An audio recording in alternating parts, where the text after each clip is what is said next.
ভাই ও বোনেরা, এমন একটি আমল আছে যেটা করলে আপনার জীবনের সব গুনাহ মাফ হয়ে যেতে পারে। আপনি যত পাপই করে থাকেন না কেন, যদি সেটা পাহাড় সমানও হয়, আল্লাহ চাইলে এক মুহূর্তে সব মাফ করে দিতে পারেন।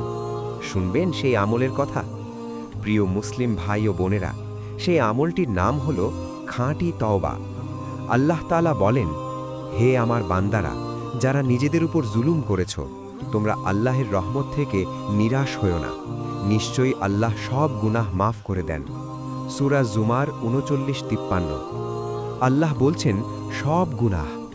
আপনি যদি নামাজ ছেড়ে থাকেন, আপনি যদি হারাম সম্পর্কে জড়িয়ে থাকেন, আপনি যদি মা বাবার অবাধ্য হয়ে থাকেন, আপনি যদি গোপনে এমন পাপ করে থাকেন যা কেউ জানে না, তবুও আল্লাহ বলছেন, আমার রহমত থেকে নিরাশ হও না।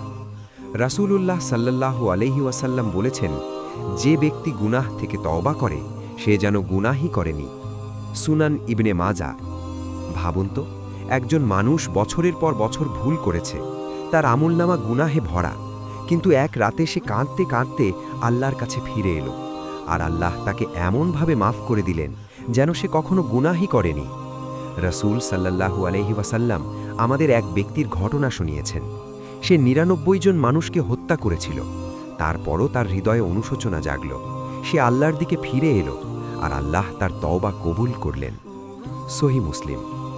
যদি এমন একজন মানুষ মাফ পেতে পারে, তাহলে আমরা কেন হতাশ হব? কিন্তু মনে রাখবেন, তওবা শুধু মুখের কথা নয়, তওবার শর্ত আছে। প্রথমত, গুনাহ সঙ্গে সঙ্গে ছেড়ে দিতে হবে। দ্বিতীয়ত, অন্তর থেকে লজ্জিত হতে হবে। তৃতীয়ত, আর কখনো না করার দৃঢ় সংকল্প নিতে হবে। যদি কারো হক নষ্ট করে থাকেন, তার হক ফিরিয়ে দিতে হবে। ভাই ও বোনেরা, আমাদের অনেকের বুকের ভিতরে এমন পাপ আছে যা কেউ জানে না, কিন্তু আল্লাহ জানেন, আর সেই আল্লাহই আমাদের ডাকছেন ফিরে আসার জন্য। আজ রাতে সবাই ঘুমিয়ে গেলে আপনি একা হয়ে যান। ২ রাকাত নামাজ পড়ুন, সিজদায় পড়ে বলুন, ইয়া আল্লাহ, আমি গুনাহগার, আমি ভুল করেছি, কিন্তু আপনার দরজা ছাড়া আমার আর কোথাও যাওয়ার জায়গা নেই। আপনি আমাকে মাফ করে দিন।